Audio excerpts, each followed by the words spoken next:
Bonjour, chers amis téléspectateurs qui suivez 5 sur 5 médias émettant à partir de Washington, D.C. aux États-Unis d'Amérique. Moi, c'est Marc Lushimba. Je pense que beaucoup d'entre vous ont déjà vu mon visage, car j'interviens souvent sur Facebook et sur YouTube à titre personnel. C'est-à-dire, je fais des vidéos à titre personnel dans lesquelles souvent je parle de ce qui est en train d'arriver au Congo en connexion avec d'autres institutions et d'autres pays du monde. Et je pense que j'animais souvent un programme qui était connu sous le nom de Carrefour des idées. Et je pense que je fus le premier à avoir invité certaines personnes, parmi lesquelles la sœur Massawa, que vous voyez souvent sur 5 sur 5 médias. Donc, je vais commencer à intervenir de temps à autre sur 5 sur 5 médias dans un programme que j'intitulerai Franc-parler. C'est-à-dire, je vais commencer à dire la vérité d'une manière crue en ce qui concerne toujours la République démocratique du Congo en connexion avec le monde. Donc, je vous remercie. Je remercie l'équipe, je veux dire, de 5 sur 5 médias de m'accorder le plateau aujourd'hui pour que je puisse faire ma première émission. Alors, aujourd'hui, je vais parler de quelques 3 ou 4 sujets, mais le plus grand sujet de tous serait Joseph Kabila, un autre Joseph Mobutu. Donc, je vais essayer un peu de tirer quelques conclusions, tout en faisant des parallèles, bien sûr, entre ce que nous sommes en train de voir aujourd'hui et ce que nos aînés ont vu il y a plus ou moins 40 à 50 ans. Donc, comme je l'ai dit, en bref, je vais parler de Joseph Kabila, qui veut devenir Joseph Mobutu, ou bien qu'on veut faire de lui un autre Joseph Mobutu. Puis je vais parler des hommes armés burundais qui étaient ou qui sont encore sur le territoire congolais. Pourquoi ils étaient là? Qu'est-ce qu'ils faisaient là-bas? Je vais essayer de brosser ce sujet aussi. Ensuite, je vais parler des Congolais de la diaspora. Donc, ce serait une sorte de réponse que je vais lancer à un monsieur qui m'a attaqué. Donc, indirectement, il a aussi attaqué les autres Congolais qui ont choisi de mener leur combat à partir de l'extérieur. Ou bien qui parlent, qui critiquent le gouvernement en place à partir de l'extérieur. Et je vais conclure en parlant un peu du gouvernement de cohésion nationale qu'on est en train de planifier au Congo démocratique. Donc, si je voudrais un peu parler de Joseph Kabila, qu'on veut faire, ou bien qui veut devenir un autre Joseph Mobutu, je dirais tout simplement que cela veut se faire sous forme de la révision constitutionnelle. Donc, regardez bien ce qui se passe au Congo. Il y a tout un travail que beaucoup de gens sont en train de faire. Dans le noir, ils ont commencé leur plan. C'était il y a même des années et des mois, et que les autres ont eu même le courage de dire très haut. C'est-à-dire, ils veulent que Joseph Kabila demeure au pouvoir longuement, même éternellement. C'est-à-dire, ils ne sont pas fatigués de Joseph. La soif, ou bien la faim que ces gens-là ont pour Joseph Kabila ne s'est pas encore étanché. Alors, si nous voulons commenter là-dessus, moi personnellement, si je peux commenter là-dessus, je dirais simplement, en tout cas, aux Congolais qui veulent faire cet acte-là, je demanderais tout simplement de se référer à l'histoire. Chers frères congolais, on nous dit souvent, on parle de nous, que nous avons une mémoire courte. Vrai ou faux? La vérité va éclater tout de suite. Remarquez très bien que ce que ces gens-là veulent faire en maintenant Joseph Kabila au pouvoir longuement ou bien éternellement,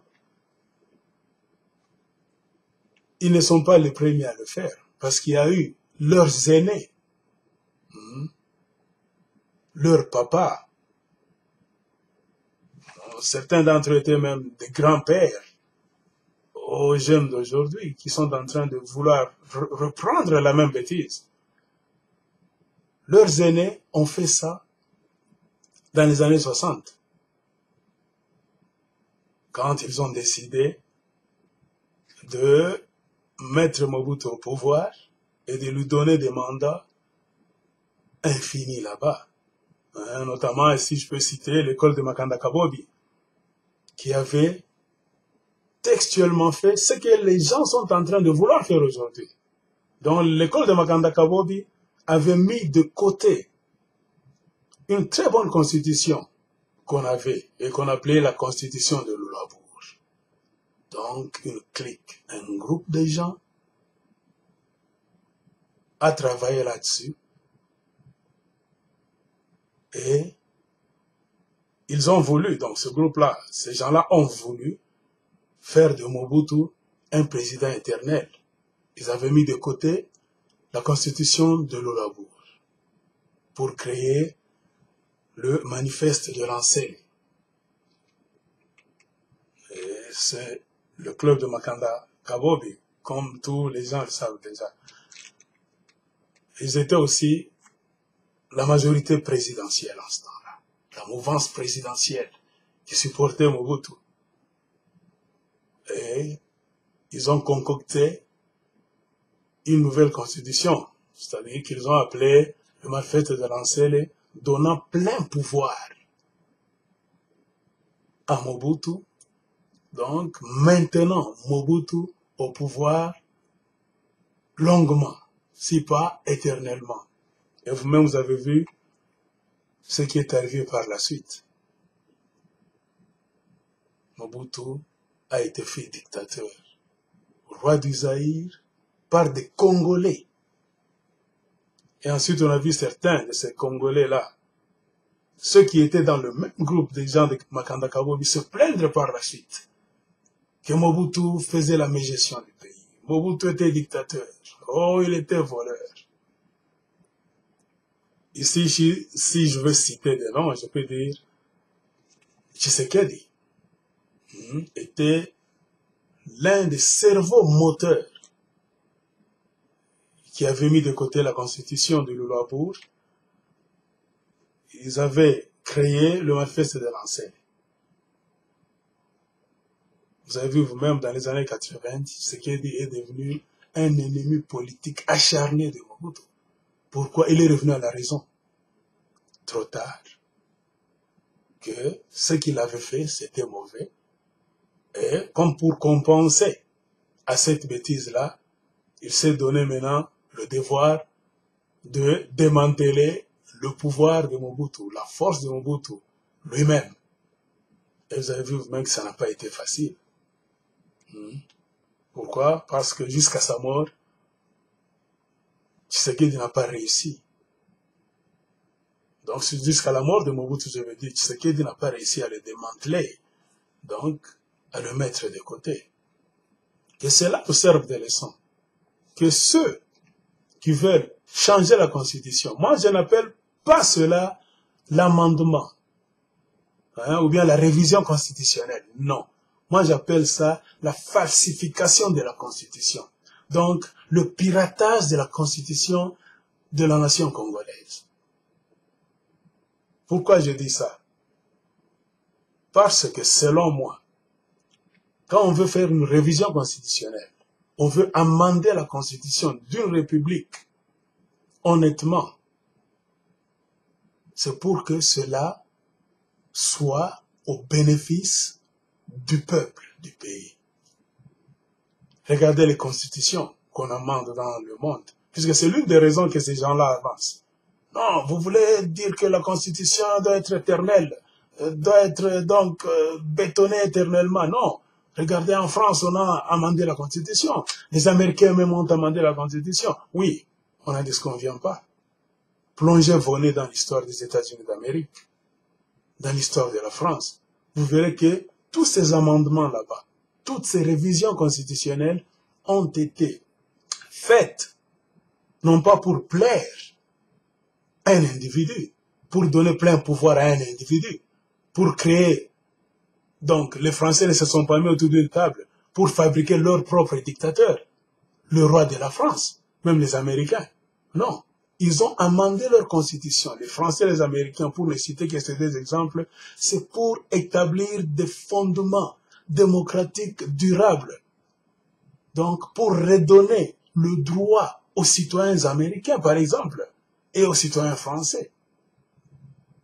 Mais ce qu'on veut faire chez nous, ce n'est pas pour valoriser le peuple congolais. Ce n'est pas pour donner de l'énergie, du pouvoir au peuple. C'est par contre pour arracher le pouvoir des mains du peuple congolais et le donner à un seul individu qui est Joseph Kabila Kabange. Et ces gens-là qui se disent politiciens, je ne sais pas s'ils lisent même l'histoire de leur pays. Pourquoi ne pas apprendre des leçons? Parce que ce qu'ils veulent faire, chers frères et sœurs congolais, c'est la même bêtise que leurs aînés, leurs papas, leurs grands-pères ont fait avant eux en 1960. Ils ont freiné l'avancement de la République du Zaïre, la République du Congo. Nous avons pataugé pendant des années. On n'a pas avancé. Pourquoi? Parce que c'était un seul homme, accompagné d'un groupe d'individus, qui se sont accaparés de tous les pouvoirs. Ils ont fait du pays ce qu'ils ont voulu. Et le résultat, en fin de compte, c'était quoi? Le chaos total. Mais, ce qui est lamentable, regrettable, c'est que cette histoire-là n'a pas été bien étudiée par la génération d'aujourd'hui. Les soi-disant politiciens qu'on a à Kinshasa. Ils veulent reprendre les mêmes bêtises que leur papa. Alors, ici, moi, je vais dire qu'ils reviennent à la raison. Il y a encore du temps. Nous devons libérer le Congo. Nous devons sauver le Congo. Remarquez vous-même, le Congo, donc, potentiellement parlant, c'est un pays riche, un grand pays au cœur de l'Afrique. Et beaucoup de pays, donc géographiquement parlant, donc naturellement parlant, je ne sais pas ce que je peux dire, doivent dépendre.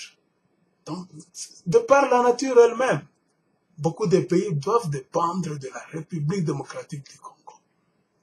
C'est-à-dire, c'est nous, les Congolais, qui devons donner l'exemple. C'est nous qui sommes au centre. C'est nous à qui Dieu a donné un grand pays, avec tous les atouts d'une grande puissance naturelle, sans qu'on puisse forcer les choses. Le Congo, c'est une puissance. Mais une puissance chaque fois qui tombe dans les mains des dirigeants malhonnêtes, des dirigeants assoiffés, affamés de pouvoir, des dirigeants sans vision du futur. Et comme résultat, le Congo est toujours rabaissé.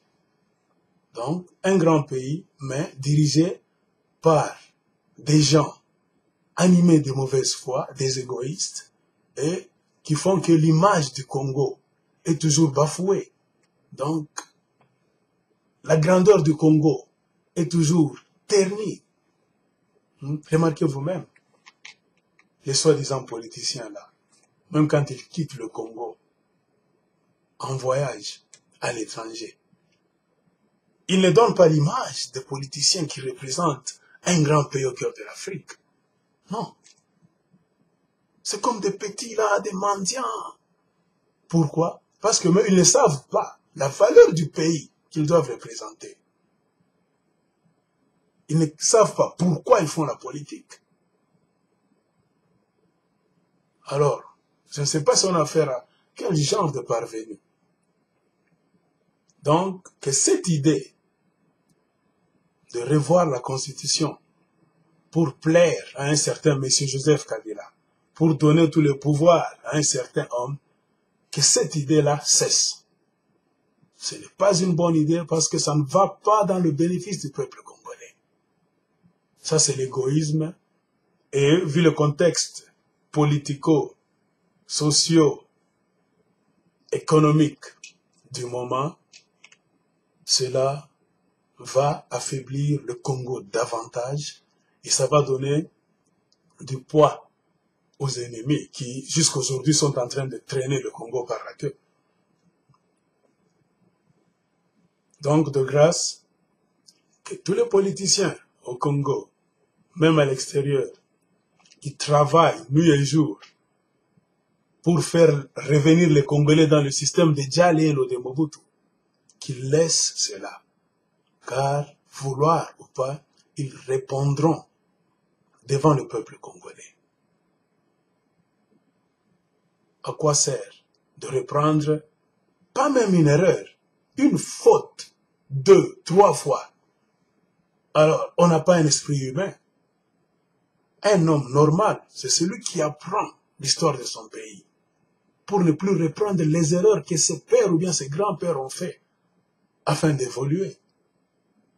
Mais au Congo, contrairement, nous voyons des gens, comme je l'ai dit, les gens animés de mauvaise foi, d'un égoïsme historique, d'un égoïsme sans nom vraiment. Donc, on voit des gens qui combattent le peuple, au lieu de combattre pour le peuple.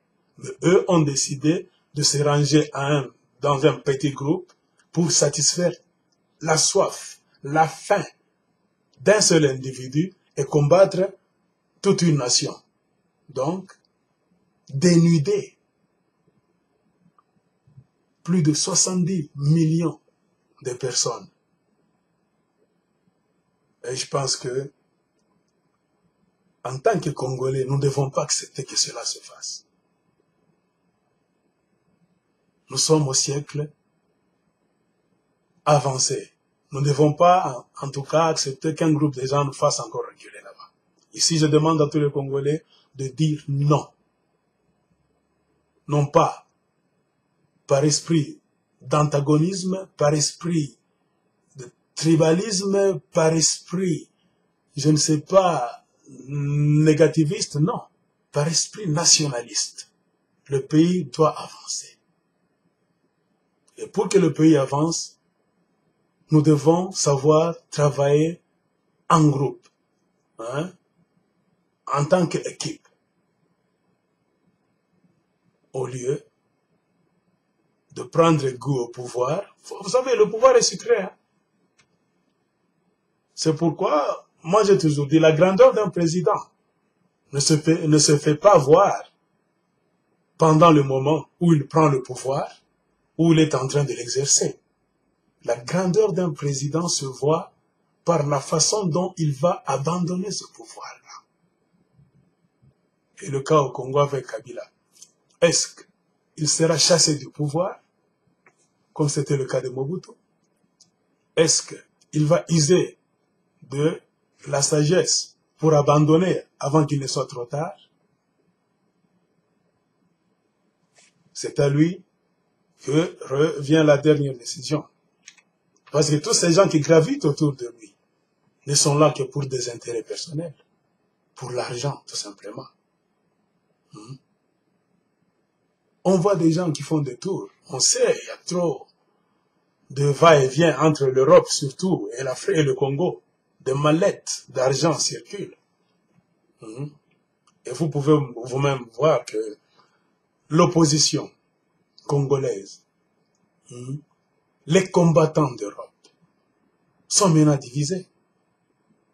À cause de quoi? À cause du mouvement, des mallettes remplies d'argent.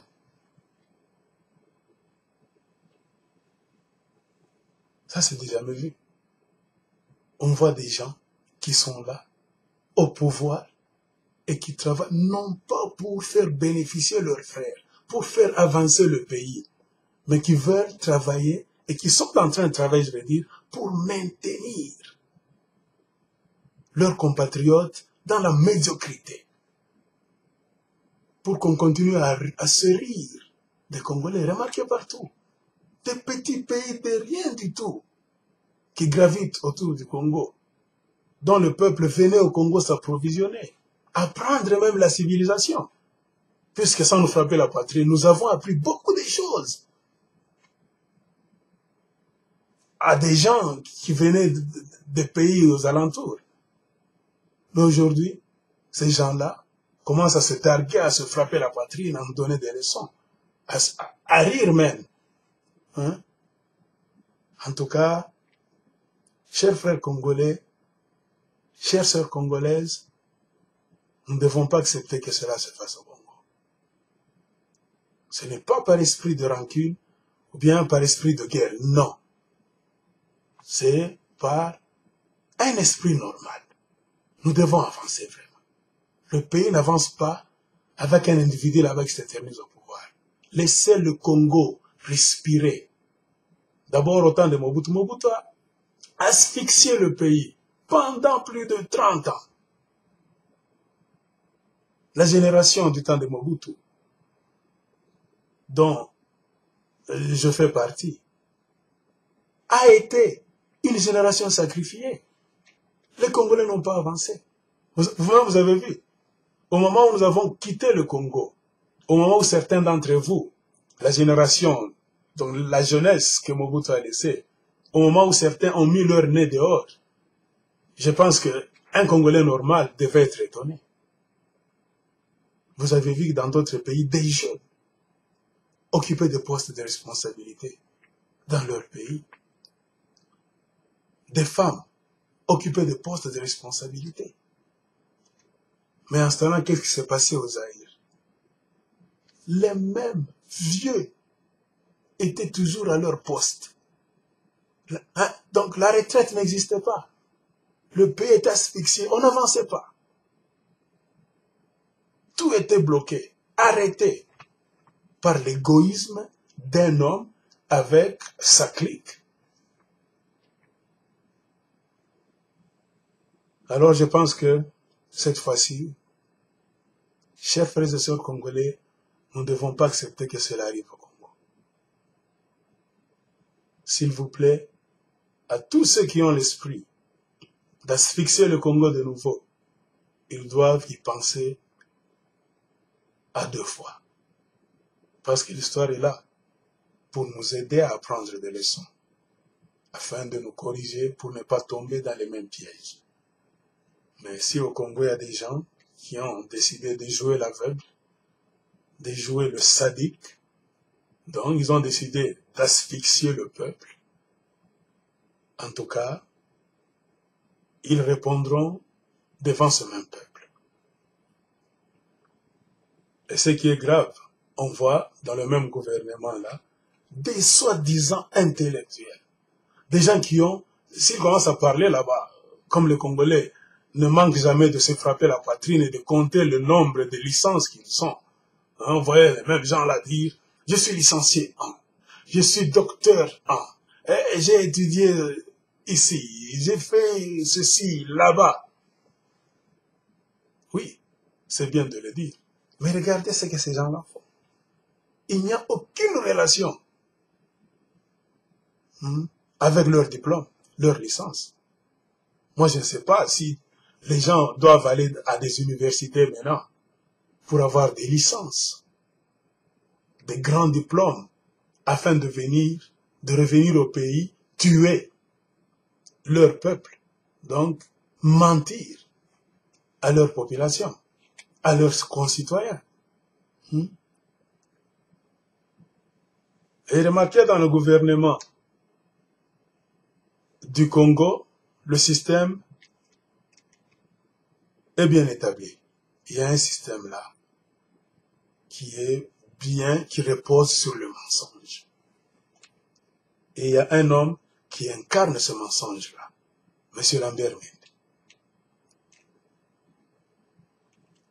Lambert Mende ment comme il respire. J'ai fait des vidéos. J'ai bien dit, ce n'est pas ma première vidéo. J'ai fait une quarantaine de vidéos. Allez sur Facebook, cherchez-moi Marc Lushimba sur YouTube, vous allez voir.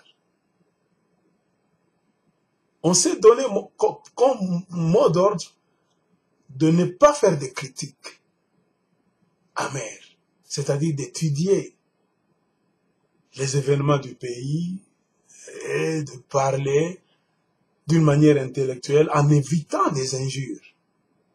Et je tiens, moi, personnellement, à maintenir le même cap. Mais, pour ce qui se passe au Congo, je pense qu'il est temps que nous puissions commencer à dire des vérités. Ici, je lance un message au porte-parole du gouvernement, qui est le ministre de l'Information, ministre, c'est pas la citoyenneté, intégration et tout ça. J'ai cité M. Lambert Mende. M. Lambert Mende, quand il parle, il oublie que ses paroles sont enregistrées, ça reste dans l'histoire. Et ces mêmes paroles vont le mettre devant le fait accompli. Si pas dans un avenir proche, même dans un avenir lointain.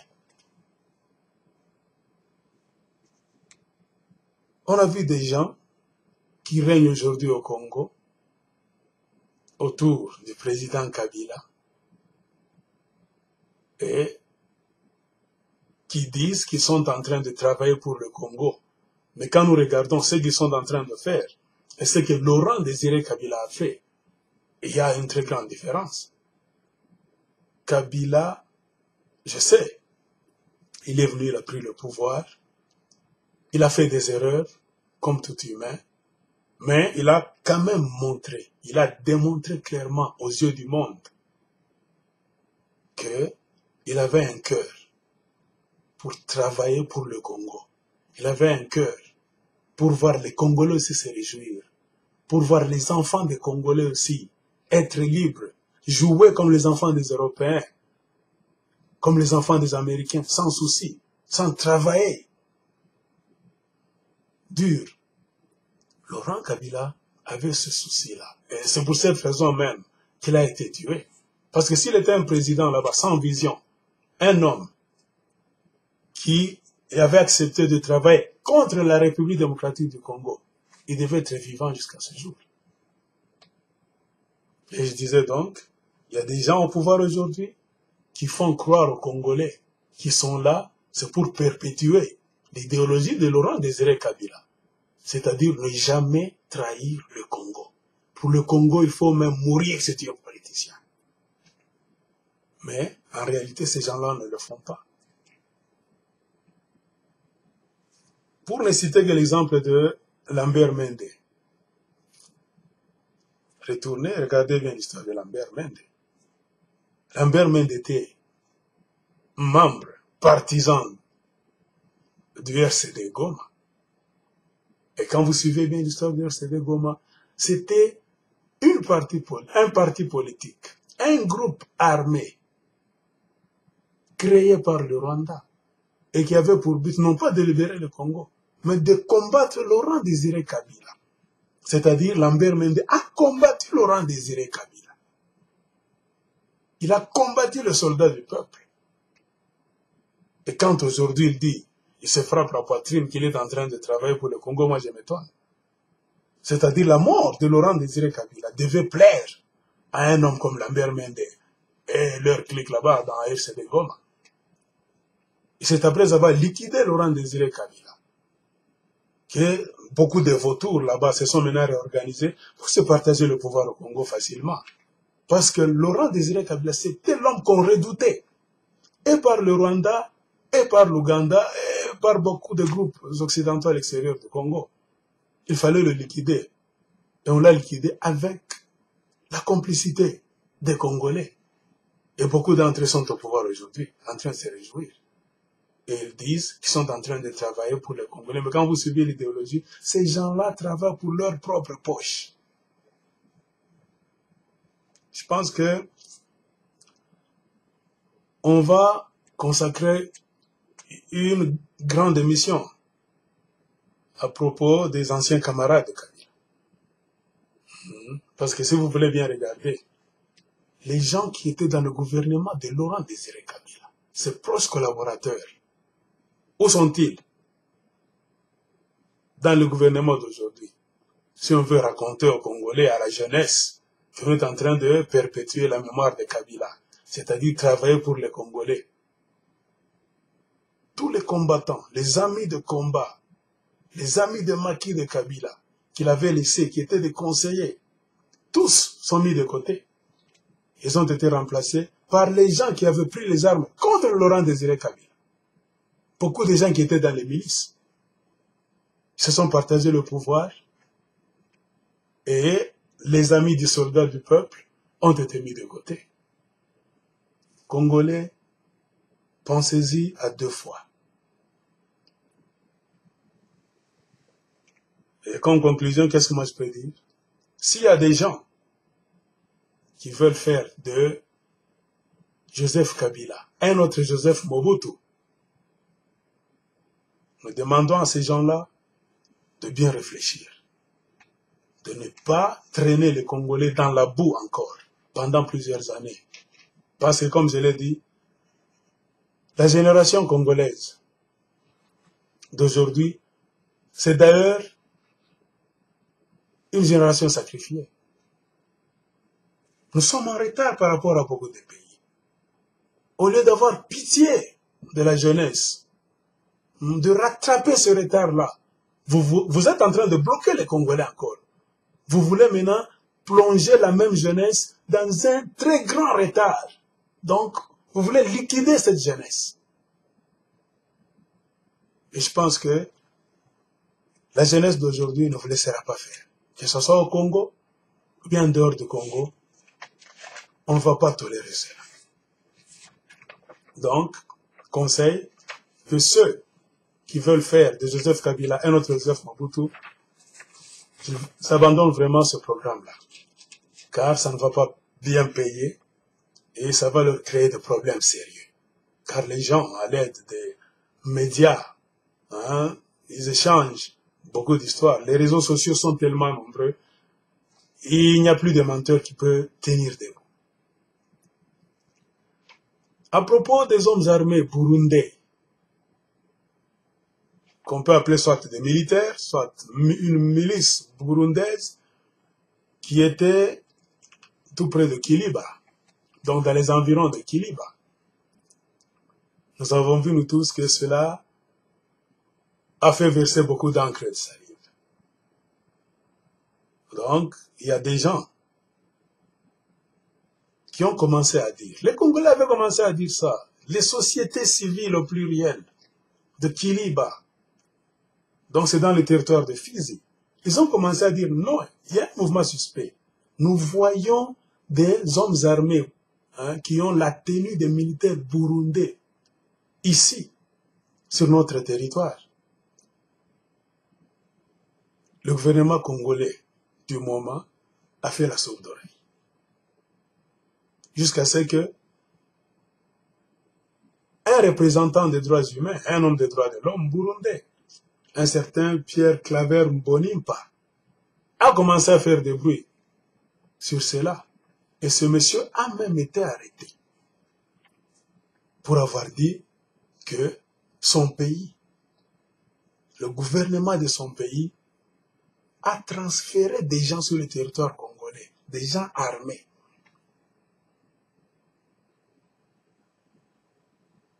Mais, quand on pose la question aux dirigeants congolais, ils nient tout en bloc. Et je me souviens, on avait posé la même question à la MONUSCO. La MONUSCO avait même nié aussi. J'ai fait un petit travail en ce qui concerne la présence de ces hommes armés là-bas sur le territoire congolais. Car j'étais aussi tellement curieux, je voulais savoir pourquoi est-ce vrai d'abord il y avait des Burundais armés sur le territoire congolais. Si oui, qu'est-ce qu'ils faisaient là-bas? Pourquoi étaient-ils là-bas? Pour combien de temps? Et que l'était donc leur projet d'abord à court terme et à long terme. Je me suis engagé dans des recherches et j'ai même cherché des numéros des 2 agents des droits de l'homme de Burundi. Je les ai appelés. On a échangé même des textes, des textos. Alors, moi je vais parler avec des preuves à l'appui. J'ai écrit à l'un d'eux un message un jour, lui demandant de certifier si vraiment ce qui s'est dit par les médias était vrai ou faux. Et le texte est ici. Malheureusement, c'est trop petit, vous n'allez pas voir ça. J'avais demandé à ce monsieur que, monsieur, est-ce vrai cette histoire? Il y a des soldats burundais sur le territoire congolais, des hommes armés en uniforme de l'armée burundaise. Ils occupent le territoire de Kiliba, dans le sud Kivu, depuis plus de 6 mois. Ils sont plus ou moins 1000 personnes. Tous, toutes, des personnes là sont des Burundais. Et bien que M. Lambert Mende, porte-parole du gouvernement, et bien que Lambert Mende est en train de nier, il y a aussi le gouvernement burundais qui a nié ça, qui a même arrêté un certain Claver, Pierre Claver Mbonimpa, qui était le premier à dénoncer ce secret. Il y avait aussi la MONUSCO, qui avait d'abord nié qu'il n'y avait pas de Burundais armés sur le territoire congolais. Mais pendant ce temps, quand toutes ces institutions dont je viens de mentionner niaient ce fait, il y a des Congolais de Kiliba qui témoignaient chaque jour et confirmaient que pendant plus de 6 mois, ils voyaient des tentes, des véhicules militaires immatriculés au Burundi et des soldats en tenue militaire occupaient leur territoire. Et ces gens-là avaient enfreint la liberté des gens de Kiliba. Ils les contrôlaient, ils pillaient même leurs champs. Et vous n'allez pas nous dire que pendant tous les 6 mois, ces gens-là sont entrés au Congo et ils étaient là-bas en train de se reposer sans rien faire. Ils ont exploité des richesses. Ils ont pillé tout ce qu'ils ont vu. Ils ont contrôlé. Donc, ils ont pris les gens de Kiliba dans le territoire de Fizi en esclavage. Un gouvernement qui est là en place à Kinshasa, qui nie qu'il n'y a pas de Burundais armés sur le territoire congolais, alors qu'il y en a. J'ai posé des questions à ce monsieur. C'est un monsieur du droit de l'homme burundais. Qu'est-ce qu'il m'a répondu quand j'ai décrit tout ce que je viens de lire? Il a dit, c'est vrai. Plusieurs fois, nous avons dénoncé cette histoire par la voix des ondes, c'est-à-dire des médias, mais il y a toujours des gens qui font la sourde oreille. J'ai posé la question à un texto. Alors, que font-ils en RDC, ces gens armés? Il a dit, c'est une milice du parti au pouvoir au Burundi. Ce sont des gens qui sont décidés à soutenir le président Pierre Nkurunziza pour se maintenir au pouvoir par la force. J'ai dit vraiment, que cherche alors Pierre Nkurunziza? Il a dit, mais mon ami, C'est comme ça avec les dirigeants africains. Ils ne veulent pas plier leurs bagages. C'était nos textos avec ce monsieur. Je ne m'étais pas arrêté là-bas. J'ai contacté un Congolais qui a une ONG, toujours dans le territoire de Fizi. Je lui ai posé la même question. Je lui ai posé deux questions, s'il vous plaît. La première question concernant toujours la présence des militaires burundais ou bien des Burundais armés. Le monsieur a dit, je lis, c'est un email qu'il m'avait envoyé.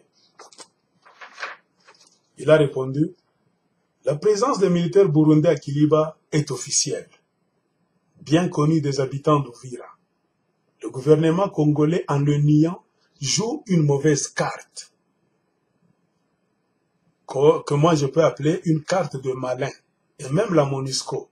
Car on sait que la MONUSCO n'a pas de choix sur sa position, compte tenu de la grande sensibilité que revêt cette question. Donc la question de la présence des militaires burundais sur le territoire congolais.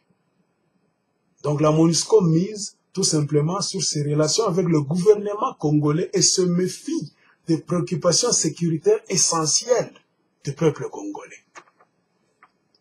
Un monsieur qui travaille dans une ONG, il a confirmé noir sur blanc à propos de la présence des hommes armés burundais sur le territoire congolais. Il a dit clairement, la MONUSCO est là, mais ne se soucie pas de la sécurité des Congolais, qu'on ne vous trompe pas. Ils sont là, c'est pour des intérêts économiques. Comme vous le savez, ce sont des institutions internationales. Ils ont trouvé que le Congo, c'est un champ d'exploitation. Il y a des minéraux. Donc, ils veulent rester au Congo éternellement. Car quitter le Congo, plier bagage, cela signifierait la fin de leur boulot, la fin de business et la fin de l'exploitation des richesses du Congo. Ce sont des exploitants en uniforme de l'ONU. Donc des soi-disant pacificateurs, mais qui sont venus pour maintenir les Congolais dans l'esclavage, afin d'exploiter leurs richesses. Et beaucoup de Congolais le savent, mais n'ont pas le pouvoir. Vu la situation actuelle du pays, le pays est entre deux guerres, il n'y a pas trop de sécurité. Les Congolais sont mécontents, mais ils n'osent pas ouvrir la bouche. Car si vous allez partout dans les Kivu là-bas, si vous essayez d'ouvrir la bouche pour critiquer le pouvoir en place, pour dire les méfaits de la MONUSCO, messieurs, vous n'allez pas vivre longtemps. Et les Congolais ont peur. Le monsieur de l'ONG, dont je ne vais pas citer le nom pour ne pas l'exposer, car je tiens à maintenir l'homme en sécurité, a bien répondu. Alors je lui ai posé la question de la révision constitutionnelle qu'on est en train de planifier par les kabylistes pour maintenir les Congolais encore dans l'esclavage pendant longtemps. Le monsieur de l'ONG a dit, salut mon frère, la population de ma juridiction a vraiment un point de vue mitigé sur la question de la révision de la Constitution. Normalement, au regard de la pauvreté qui gagne la population à l'intérieur de la RDC, la population en question peut être tentée à adhérer à n'importe quelle idéologie, même à la dernière minute, moyennant de petits dons et de l'argent, qui viendront par les tenants du pouvoir. Car ceux qui tiennent le pouvoir au Congo tirent profit de cette situation. De quelle situation? De la situation de la pauvreté du peuple congolais dans les provinces, pour faire ce qu'ils veulent. L'homme a continué. Dans une autre paragraphe, qu'est-ce qu'il a dit? L'opposition congolaise n'est pas bien implantée à l'intérieur du Sud Kivu, et surtout souffre de cohésion et de moyens de sa politique. Car il faut le comprendre, c'est un combat politique. À mon avis, la pression interne ne suffit pas à nos États. La pression de la communauté internationale compte beaucoup pour contraindre un chef d'État à se retirer de la compétition conformément aux prescrits constitutionnels. Ce qui m'a intéressé ici, c'est quoi? C'est l'absence de l'opposition à l'intérieur de la République démocratique du Congo. Et je me souviens, la sœur Massawa l'a toujours dit sur les ondes, sur le plateau de 5 sur 5 médias, que l'opposition congolaise, les soi-disant opposants en République démocratique du Congo, ne sont pas parvenus à s'organiser convenablement.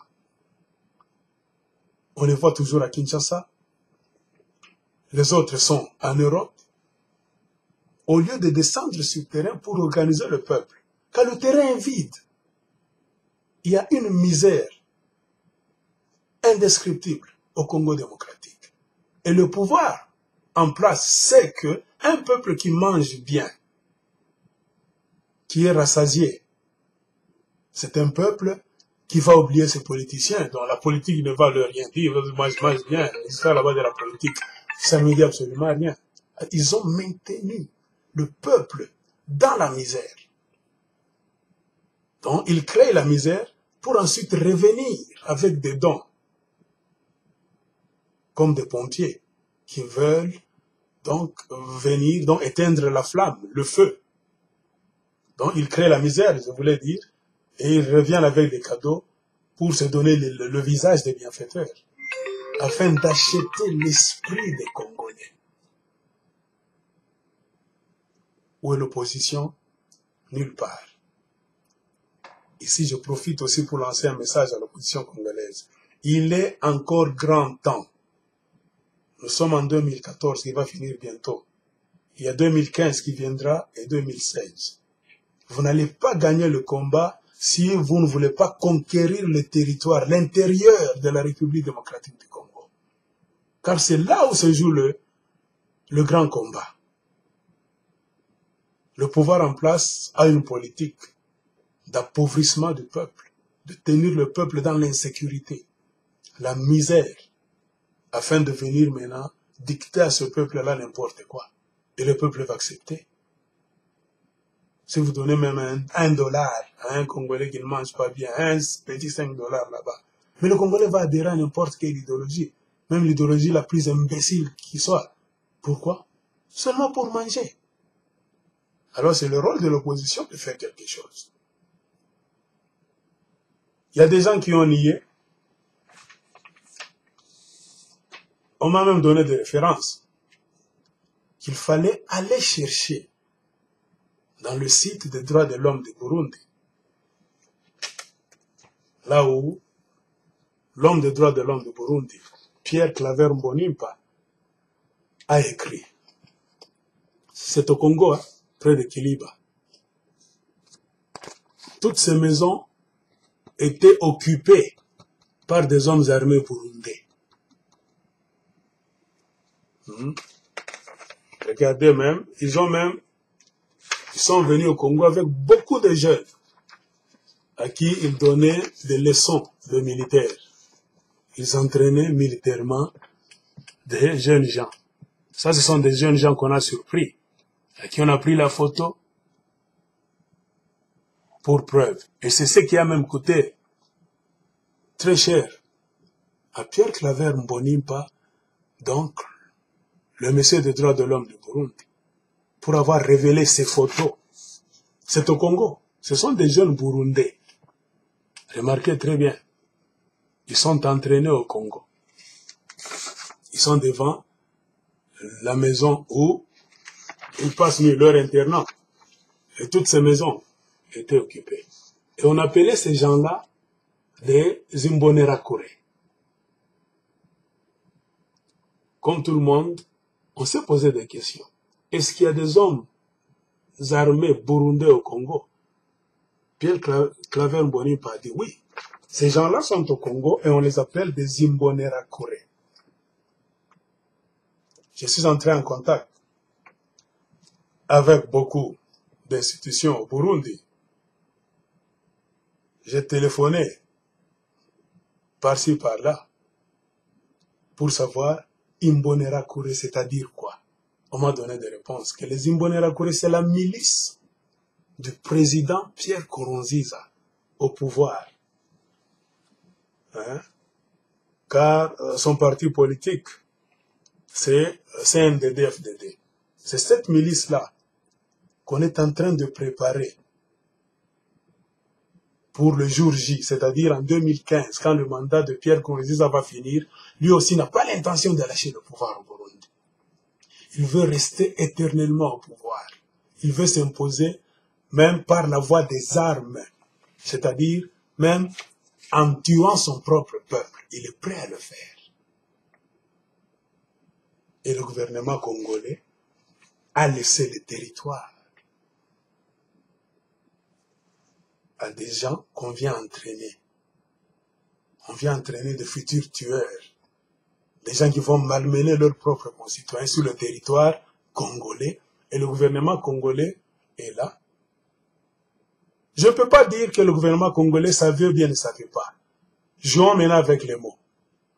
Si le gouvernement congolais nous dit qu'il ne savait pas qu'il y avait des Burundais qu'on entraînait sur le territoire congolais, qu'il y avait des hommes armés burundais sur le territoire congolais, qu'est-ce qu'on va tirer comme conclusion? Donc c'est un gouvernement qui ne connaît pas ce qui se passe sur le territoire congolais. C'est un gouvernement irresponsable. Donc un gouvernement qui ne mérite pas de diriger le Congolais. Un gouvernement qui n'a pas contrôle du territoire national. C'est quel genre de gouvernement? Si vous dites, vous ne saviez pas, vous niez. Deuxième supposition. Si vous le saviez, mais vous continuez à le nier, mais vous le saviez. Alors quel est votre intérêt en laissant délibérément des hommes armés faire leurs exercices sur le territoire d'un pays souverain comme le Congo? C'est-à-dire le pays est vendu. Donc c'est vous qui ouvrez la barrière, qui ouvrez la fenêtre, qui ouvrez les portes à des forces étrangères pour venir sur le territoire congolais et commettre des exactions. Qu'est-ce qu'on peut dire ici? Les hommes armés burundais entrent sur le territoire congolais. Moi, j'ai vu qu'il y a des conséquences. J'ai classifié en deux groupes. Il y a des conséquences à court terme et des conséquences à long terme qui vont découler de la présence de ces hommes armés burundais sur le territoire congolais. La conséquence, bien les conséquences au pluriel, immédiates, ou bien à court terme, c'est quoi? Ils ont pillé les ressources du Congo. Ils ont rançonné les Congolais, puisque les gens de Kiliba vont vous dire ils n'étaient pas libres de se déplacer, d'aller dans leur champ, car ces gens-là avaient occupé une très grande partie. Comme l'homme de droit de l'homme le dit ici, ils avaient occupé cette position. Ils n'étaient pas à un seul endroit, là où je mets le doigt. Ils avaient occupé cette position. Donc, si vous voulez avoir ce document, allez sûrement sur Google et tapez des Imbonerakure sont-ils en RDC. Vous allez bien lire ce dont je suis en train de parler. Je disais donc, les conséquences immédiates de la présence de ces hommes armés au Congo, c'est quoi? Ils ont pillé les ressources du Congo, ils ont rançonné les Congolais. Ils ont prospecté et ils ont connu le territoire congolais. Un gouvernement qui laisse les étrangers venir, qui connaissent le territoire. Et demain, ces mêmes étrangers-là vont vous attaquer facilement. Pourquoi? Parce qu'ils connaissent votre territoire. Ils connaissent votre faiblesse. Ils savent par où entrer, qu'est-ce qu'il faut faire et par où sortir sans être inquiétés. Mes chers frères, est-ce qu'on a un gouvernement au Congo? Vous laissez des étrangers entrer au Congo. Et Lambert Mende, toujours dans son rôle de nieur, de menteur, a nié. Et en fin de compte, qu'est-ce qu'il a dit? Il a voulu encore corriger sa phrase. Non, ce sont des exercices de routine. Quel exercice de routine? Après avoir dit non. Si on dit tu es menteur, les supporters de votre gouvernement vont dire oh, nous sommes des kabylaphobes ou bien des anticabilistes. Non. Ça fait honte. Ce qui se passe au Congo, ça fait vraiment honte. Il y a des gens qui vendent la souveraineté du pays. Et c'est condamnable. Nous, peuple congolais, nous prenons en compte ce que vous êtes en train de faire aujourd'hui. On vous demandera des comptes, tôt ou tard. Les Rwandais étaient entrés au Congo, à qui vous avez même donné les tenues de FRDC, dans votre cadre de, je ne sais pas, la paix là-bas. Oh, c'était pour maîtriser les groupes armés qui étaient là-bas. Qu'est-ce qu'il y a eu par la suite? Ils sont entrés en nombre, mais combien sont-ils rentrés au Rwanda? Peu nombreux. Ils sont restés au Congo, ils ont tué beaucoup de Congolais, ils ont malmené le peuple congolais. Et ce sont ces mêmes gens qui sont devenus le produit de M23 et tous les groupes de militaires que nous avons connus. Pourquoi? Parce que vous avez accepté, vous le gouvernement congolais, vous avez laissé ces gens-là entrer au Congo, rester au Congo, connaître le Congo, et ils ont commencé à malmener les Congolais. En tout cas, ça c'est déjà jamais vu. Donc les conséquences immédiates, je les ai mentionnées. Maintenant, les conséquences futures de la présence de ces gens-là au Congo, c'est quoi? Vous allez partir, vous les gens qui êtes au pouvoir aujourd'hui, mais sachez que les conséquences lointaines, futures, c'est que vous allez laisser les Congolais dans des problèmes encore. Prenez pour exemple, qu'est-ce que Kagame est en train de dire aujourd'hui? Parmi ces 1001 raisons qu'il utilise pour entrer au Congo, tuer les Congolais, il dit Mobutu avait aidé la France en amenant les militaires phases au Rwanda du président Habyarimana pour chasser la milice de Kagame, hein, qui n'était qu'un groupe rebelle en ce temps-là, le FPR, qui voulait venir prendre le pouvoir.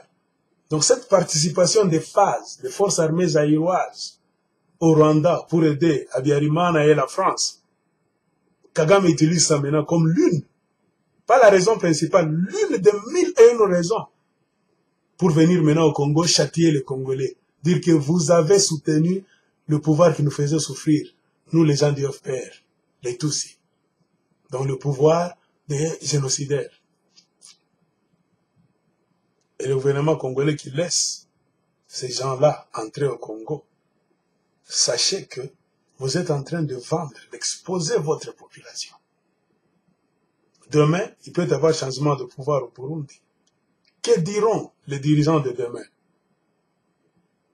En tout cas, il faut aller châtier les Congolais. Pourquoi? Parce qu'ils ont laissé leur territoire dans les mains du gouvernement en place, qui était en place à ce temps-là, pour entraîner les gens qui devaient venir nous tuer, nous barrer la route par les armes pour que nous ne puissions pas accéder au pouvoir. Chers Congolais, est-ce que vous raisonnez vraiment, vous les gens qui êtes au pouvoir? Donc, quand on dit que le pays est vendu, le pays n'est pas contrôlé par les Congolais, les gens, les supporters du pouvoir en place vont nous qualifier de toutes les manières. Mais nous ne faisons que vous dire la vérité. C'est pour cela que je vous ai dit, mon émission c'est franc-parler. Nous devons apprendre à dire la vérité. Parce que trop c'est trop dans ce pays-là. Et maintenant la question, ou bien les questions que moi je me pose, c'est quoi? Pour quel intérêt le gouvernement congolais a laissé ces Burundais-là armés venir s'entraîner en RDC pendant des mois? Vous n'allez pas nous dire que vous avez fait ça par bénévolat. Vous avez un intérêt. Et le peuple congolais voudra. C'est la question que nous, Congolais, peuple congolais, devons poser à ce gouvernement-là. Dites-nous, quel est votre intérêt d'avoir ouvert les portes et laissé les forces armées burundaises venir s'entraîner au Congo? Parce que ces jeunes-là étaient entraînés par l'armée.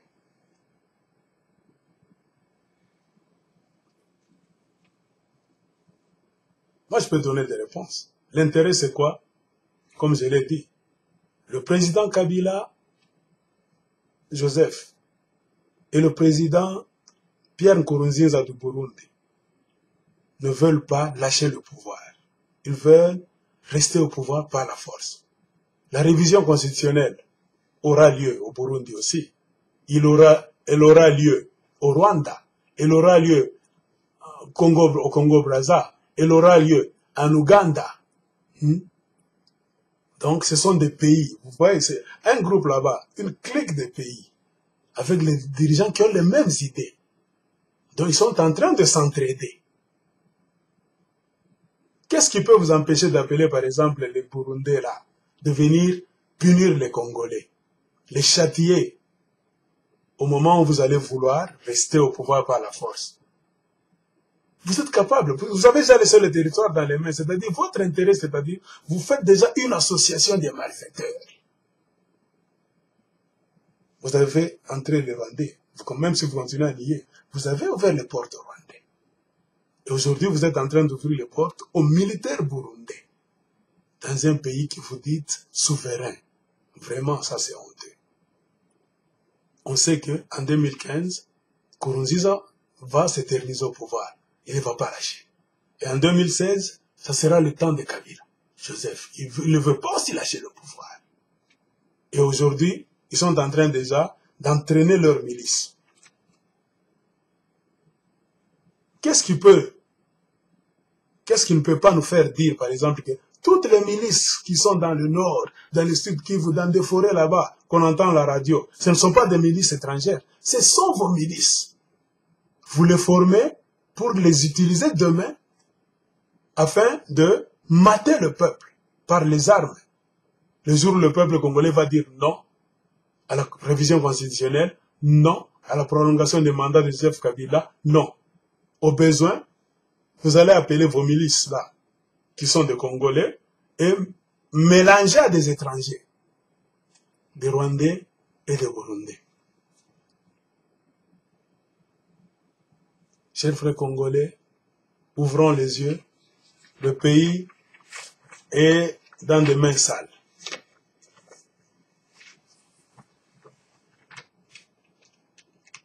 Un autre point que je veux mentionner, c'est une réponse à un monsieur qui nous a dit que non, vous faites trop de bruit là-bas, à l'internet. Si vous voyez que vous voulez faire le combat, vous voulez changer les choses, il faut revenir au Congo. Je peux seulement répondre à ce monsieur-là. Monsieur, il faut savoir ce que tu dis. Et ne pas parler sans connaître ce que tu es en train de dire. En bref, je peux te répondre que tous ceux qui sont au pouvoir aujourd'hui, la majorité, sont des gens qui n'étaient pas nés au Congo. Les autres, s'ils étaient nés là-bas, ils ont grandi ailleurs. Mais pourquoi sont-ils revenus prendre le pouvoir au Congo? C'est-à-dire, il y a aussi mille et une possibilités de venir de l'étranger et de prendre le pouvoir. Donc, ce qui revient à dire que l'opposition congolaise, travailler pour le Congo, on ne peut pas tous le faire à un même endroit. Tu ne peux pas dire aux Congolais de rester tous au Congo pour combattre, pour justifier que leur combat est juste. Ou bien dire aux Congolais que tous les Congolais vivent le Congo, qu'ils aillent à l'étranger pour se battre politiquement là-bas, pour s'opposer politiquement là-bas. Non. Chaque Congolais a le droit de se battre, d'avancer ses idées là où il est, que ce soit au pays, que ce soit à l'extérieur du pays. Et dans la plupart des cas, la réalité du terrain nous montre que ce sont les Congolais de l'extérieur qui ont la liberté de parole, qui connaissent même des vérités que vous, le gouvernement, vous cachez. Vous minimisez les Congolais de la diaspora. Mais vous oubliez que les Congolais de la diaspora envoient beaucoup d'argent au pays. Si on veut comparer l'argent que le gouvernement congolais met en place comme assistance sociale et ce que nous, les Congolais de la diaspora, envoyons au Congo, notre masse monétaire est plus grande, plus importante. Et nous prenons en charge des gens, socialement parlant, que le gouvernement devait prendre en charge. C'est-à-dire nous jouons le rôle que le gouvernement devait jouer. Et en guise de remerciement, on voit des Congolais fanatiques du mal ouvrir la bouche pour condamner les Congolais de la diaspora, essayer de les dénigrer. Mon frère, il faut raisonner à deux fois. Ici, moi, je peux dire, nous encourageons le mal. Puisque si le peuple là, que le gouvernement laisse tomber comme ça, le peuple, donc, dont le gouvernement ne prend pas soin, est abandonné comme ça, peut-être, quand ils seront affamés, assoiffés à outrance, ils vont avoir le courage de se lever pour dire non au gouvernement en place. C'est parce qu'ils mangent des miettes que nous leur envoyons. Quand ils sont rassasiés là-bas, ils dorment. Vous les téléphonez, vous dites, qu'est-ce qu'il y a là-bas? Ah, vous nous avez aidés. Nous sommes bien, merci. Alors moi, je pense que la bonne stratégie, nous les gens de la diaspora, on va se communiquer un jour, on va cesser d'envoyer notre argent, même à nos frères, même à nos parents au Congo. Nous allons même dire aux combattants congolais, aux résistants qui sont sur terrain, de bloquer les portes de toutes les agences de Western Union et de MoneyGram, jusqu'à nouvel ordre.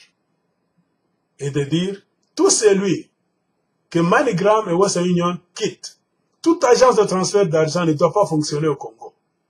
Si vous n'allez pas voir comment les Congolais vont pleurer là-bas.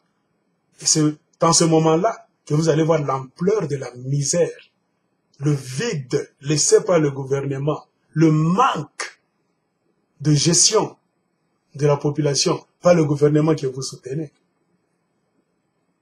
Donc, la sagesse, ce n'est pas de dénigrer les gens de la diaspora. Quel que soit le travail que les gens font dans la diaspora, vous devez les respecter. Parce qu'ils prennent en charge beaucoup de gens, la plus grande fraction des Congolais, que le gouvernement devait prendre en charge et qu'ils ne le fassent pas.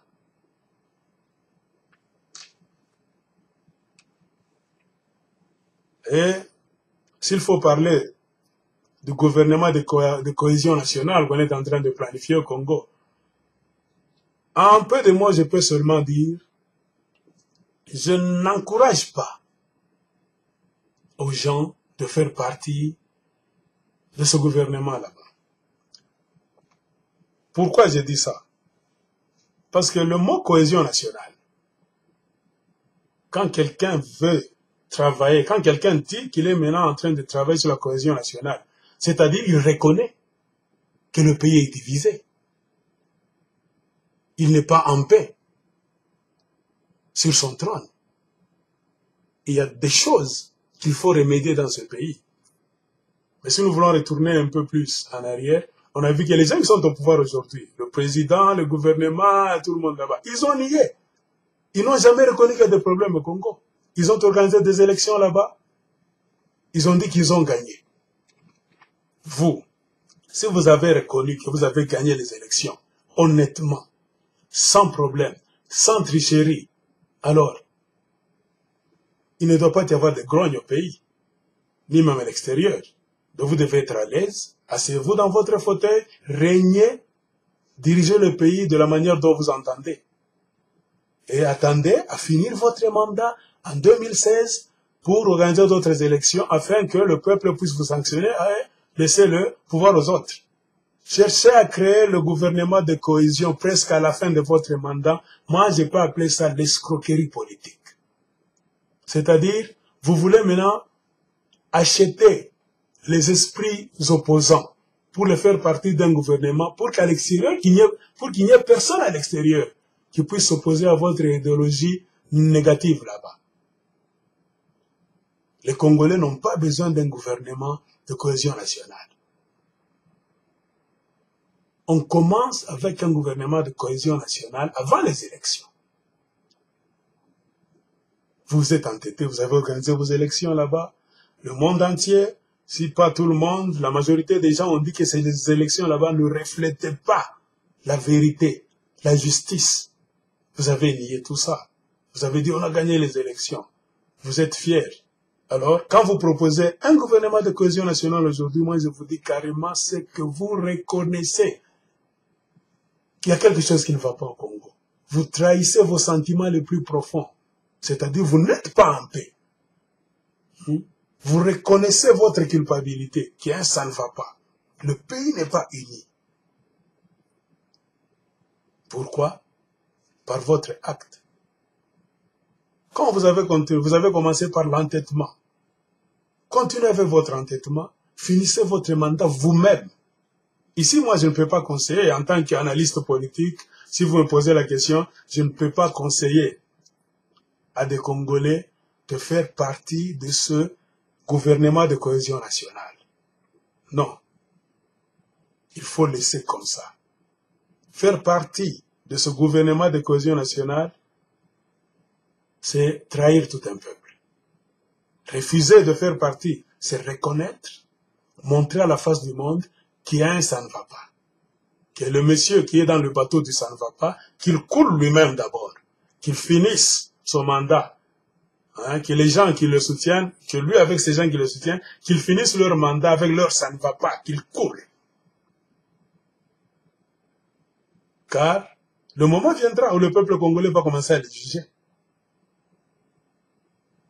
Au lieu qu'ils soient jugés seuls, malins qu'ils sont, ils veulent ouvrir la porte presque à la fin de leur mandat pour inclure beaucoup de Congolais, même innocents. Pour qu'ils puissent dire plus tard, non, nous n'avons pas géré seul le pays. Nous étions nombreux là-bas. C'est tout le pays qui a géré, toutes les représentations du pays qui ont géré les choses. Non. Chers frères congolais, le gouvernement de cohésion nationale, c'est un cadeau empoisonné. Un Congolais avisé ne doit pas s'arracher les cheveux, ne doit pas courir pour faire partie de cette histoire-là. La bonne place pour tous les Congolais, c'est d'être là où ils sont. Que ceux qui sont au pouvoir, qui sont contents, orgueilleux, qui se frappent la poitrine, qu'ils restent avec leur pouvoir, qu'ils continuent de la façon dont ils sont en train de gérer les choses.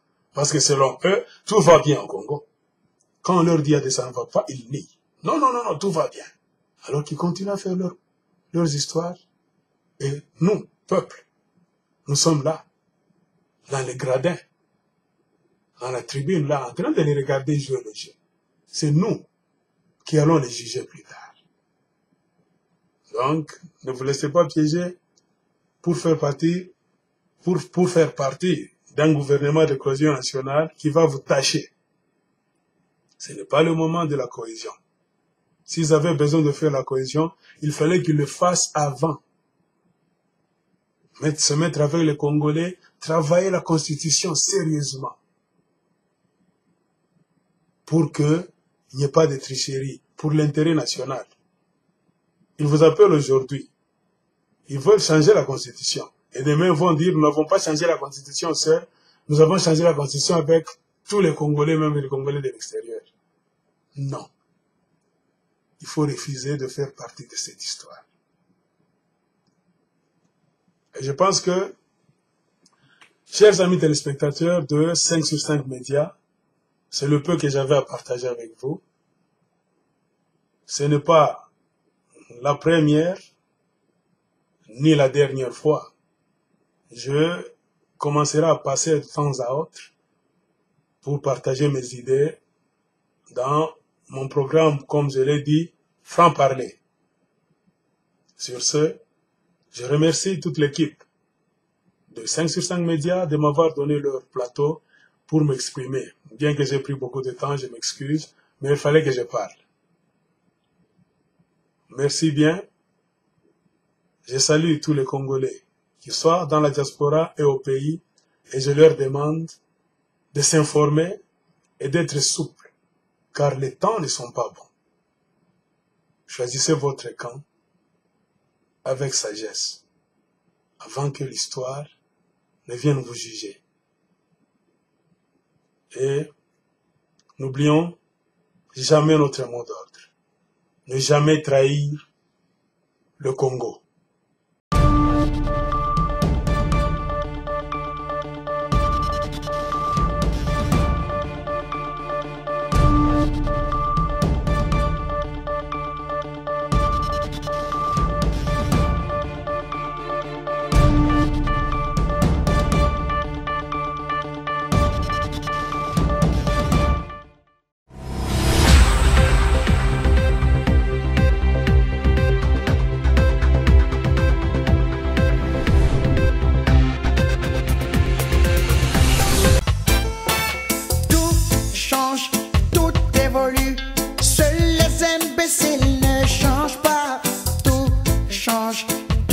évolue. Seuls les imbéciles ne changent pas, j'insiste.